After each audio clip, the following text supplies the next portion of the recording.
आर्यन खान को cruise drugs मामले में जमानत मिल गई है बॉम्बे हाई कोर्ट से, लेकिन इस पूरे दौरान जब उनकी गिरफ्तारी रही या जब वो न्यायिक हिरासत में रहे, एनसीबी यानी नारकोटिक्स कंट्रोल ब्यूरो के कामकाज के तरीकों को लेकर काफी विवाद हुआ है।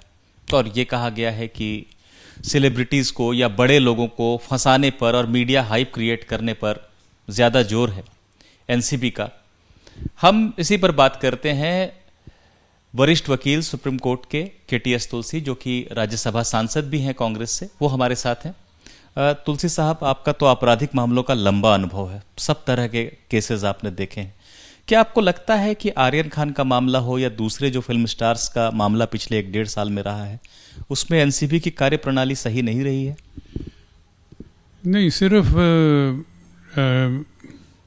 जो वेल नोन फेजेस हैं उनके उनको ज़्यादा इनका सहन करना पड़ता है, बेफूनिंग, डिमीनिंग।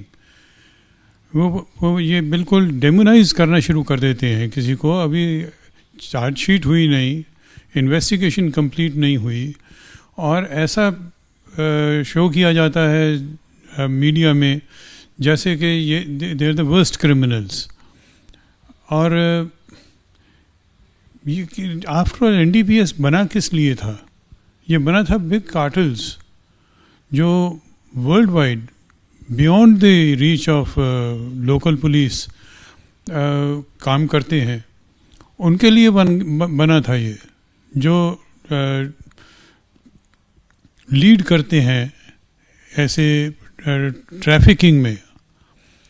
तो यहाँ पे आप छोटे छोटे पोजेशन के केसेस पे अगर अपनी सारा एनर्जी लगा देंगे तो you are not fulfilling the mandate. आपको जो कहा गया है वो ये है कि आपने इंटरनेशनल रैकेटियर्स, इंटरनेशनल ट्रैफिकर्स, उनके कार्टल्स, उनके पीछे जाना है, क्योंकि हमारी जनरेशन ख़राब होती है। ऐसा काम करना था तो फिर उसमें क्या फ़र्क है एक्साइज एंड टैक्सेशन केसेस में? एक्साइज केसेस भी होते हैं, मगर मैं ये समझता हूँ कि लेजिस्लेचर को ये सोचना चाहिए कि किसी के पास 5 ग्राम है, किसी के पास 2 ग्राम है, उनको इस तरह से क्रिमिनलाइज करने की क्या आवश्यकता है? आखिर गुटखा कितना हानिकारक है, और गुटखे को आजकल हर रोज़ एडवर्टीजमेंट, सब पे एडवर्टीजमेंट्स आती हैं, बहुत पैसा है उनके पास। उनको किसी कार्य का बंद ही नहीं किया गया, इलीगल भी नहीं उसको करार दिया गया। कितना देश में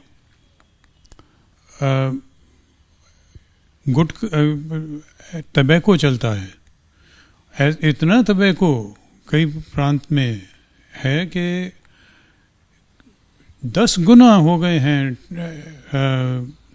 केसेस जो कैंसर से मौत की बात कर रहे हैं। हाँ, cancer of throat, cancer of lungs. मगर उनकी ताकत है तो उनके खिलाफ कोई कार्रवाई नहीं होगी। यहाँ पे 2 ग्राम वाले को भी, मगर जहाँ पे रॉ टबैको कंज्यूम होता है और लाखों लोग इस भयानक चीज़ से बिल्कुल उसमें हो जाते हैं, मगर उनके खिलाफ कार्रवाई नहीं होती। आप ये कहना चाह रहे हैं कि ड्रग्स, नारकोटिक्स को लीगली अलाउ कर देना चाहिए, जैसे कि टोबैको अलाउ है, गुटखा अलाउ है? मैं ये कहना चाहता हूँ कि जो साइकोट्रैपिक सब्सटेंसेस हैं उनको उनका पॉजिटिव रोल भी सोसाइटी में देखना चाहिए। केमिस्ट जो रखता है ड्रग्स, ये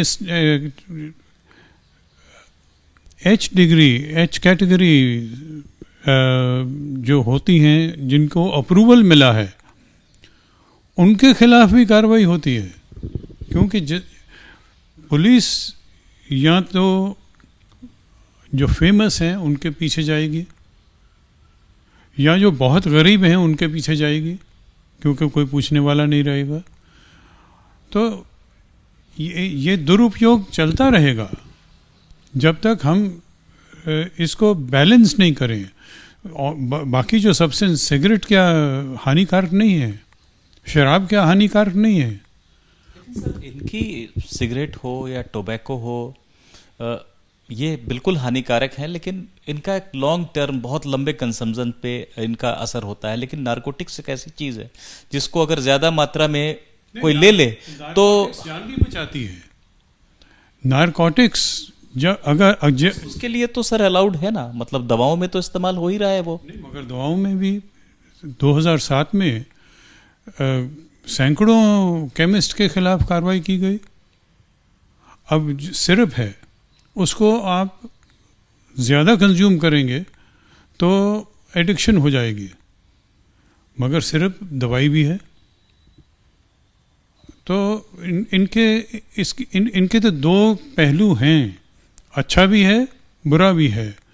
मगर सिगरेट का अच्छा पहलू कौन सा है, या शराब का क्या अच्छा पहलू है, या गुटखे का क्या अच्छा पहलू है, या तंबाकू का क्या है, उसमें तो है ही नहीं। जैसे आप कह रहे हैं कि ड्रग्स लेने से स्ट्रेस या जो दिमागी तनाव है वो दूर होता है, तो इन चीज़ों को लेने वाले भी यही कहते हैं तनाव दूर होता है। मैंने कहा कि सर्जरी में काम आता है कि आपने सेडिशन करनी है, क्योंकि बहुत पहले की बात है जब दांत निकालना होता था तो उसके लिए भी कोई दवा नहीं थी। अब ये दवा है जिससे आपकी दर्द को कंट्रोल किया जा सकता है, कम किया जा सकता है। इंजेक्शन दे के एक्सट्रैक्शन करते हैं। इन चीज़ों का आप अगर कहें कि ये सब के सब साइकोट्रॉपिक सब्सटेंसेस बैन हो जाएंगे तो नहीं समाज चलेगा। मेडिकल साइंस जो है वो बिल्कुल। आप बहुत जिम्मेदार व्यक्ति हैं, वकील भी हैं, वरिष्ठ वकील हैं, राज्यसभा सांसद हैं, इसलिए आप जो बोल रहे हैं उसमें थोड़ी सी स्पष्टता की ज़रूरत है। दवाई के तौर पर इस्तेमाल शायद कानून में उसकी जगह है, और ठीक है कुछ केमिस्ट पे कार्रवाई हुई होगी, उसका आप उदाहरण बता रहे हैं। लेकिन छोटी मात्रा में अगर कोई युवा 22-25 साल का ले रहा है किसी भी वजह से, तो उसको खुलेआम लेने देना चाहिए, कोई नियमन होना चाहिए, कोई कानून होना चाहिए। आप इसको स्पष्ट कीजिए। सभी एक्सीडेंट केसेस में जब जान बचानी होती है एक्सीडेंट विक्टिम की, तो आपको साइकोट्रॉपिक सब ड्रग देनी पड़ती है उसके पेन को रिलीव करने के लिए। एक्सेप्शनल केस हुआ ना सर, जैसे कोई 25 साल का लड़का है या 22 साल का लड़का है, वो लेना चाहता है शौकिया तौर पे, तो उसके लिए भी अलाउ होना चाहिए, आप ये कह रहे हैं? नहीं, मैं ये नहीं कह रहा हूँ। मैं कह रहा हूँ कि मेडिकल यूज़ जो है वो उसके लिए क्लियरली प्रोविजन होना चाहिए कि वो जुर्म नहीं है, ताकि इन लोगों के खिलाफ ऐसी कार्रवाई ना की जाए जो बिल्कुल अनजस्टिफाइड है।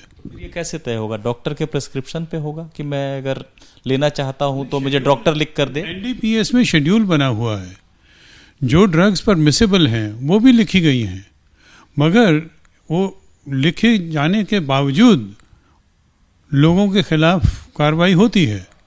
यहाँ पे दिल्ली के बहुत सारे शहरों में केमिस्ट ने हड़ताल भी की थी, मगर ये पैसा कमाने का भी एक धंधा बन गया है।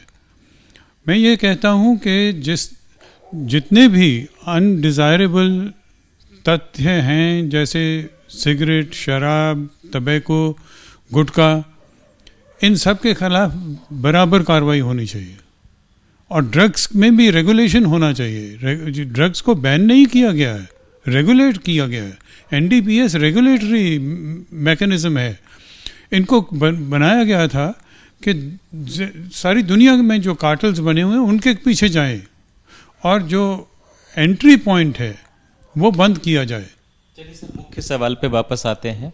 क्या आपको भी लगता है, बाकी तमाम बहुत सारे वरिष्ठ वकीलों को और नेताओं को हमने सुना, कि आर्यन खान के मामले में एनसीबी का उद्देश्य कुछ क्राइम को सॉल्व करने की बजाय, उसका हल निकालने की बजाय मीडिया हाइप क्रिएट करने पर ज़्यादा रहा है? आपको भी ऐसा लगता है?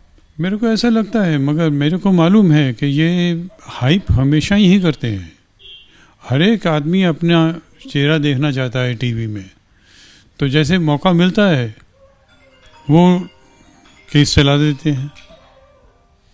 तो केटीएस तुलसी साहब हमें ये बता रहे हैं कि इनका ये मानना है कि आर्यन खान के मामले में और तमाम जो दूसरे सेलिब्रिटीज़ पिछले साल 1.5 साल में गिरफ्तार हुए हैं ड्रग्स रखने या उसको कंज्यूम करने के आरोप में, उन मामलों में narcotics control bureau media hype create करने पर ज़्यादा जोर दे रहा था, बजाय कि कोई अपराध हुआ है उसको हल करने पर उसका जोर था।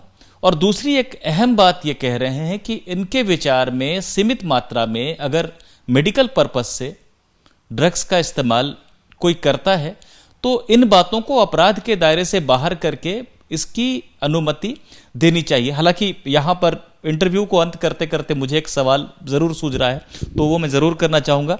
तुलसी साहब, आप तो राज्यसभा में सांसद भी हैं और संसद ही कानून बनाती है, तो आप लेजिस्लेचर का हिस्सा हैं। आप क्या इस बारे में खुद कोई कोशिश करेंगे, प्राइवेट मेंबर बिल या ऐसी कोई चीज़? प्राइवेट मेंबर बिल मैंने कई मूव किए हुए हैं, उनको उनकी बारी आएगी तो कभी डिबेट होगी, फिर उसके बाद नहीं तो अपनी एमपीज़ की टर्म ख़त्म हो जाती है और ऐसे जो केसेस होते हैं जिनमें अमेंडमेंट सजेस्ट की गई है या रिपील सजेस्ट किया गया है, वो पड़े रहते हैं। फिर तो ये आप सरकार के विचार के लिए आप ये बात डाल रहे हैं कि उनको सोचना चाहिए, जो आप बात कह रहे हैं। जब तक सरकार साथ ना हो कोई भी बिल कानून नहीं बनता है। तो तुलसी साहब ने ये अहम बात भी कही कि जो नारकोटिक सब्सटेंस हैं उनका सीमित मात्रा में मेडिकल पर्पस से अगर कंजम्पशन होना है तो वो भी अनुमति के दायरे में होना चाहिए। हालांकि ये अपनी तरफ से कोई बिल संसद में नहीं लाएंगे, इनका ये मानना है कि सरकार को इस पर विचार करना चाहिए और इस बारे में भी कार्रवाई करनी चाहिए। Nipun Sehgal, ABP news, Delhi.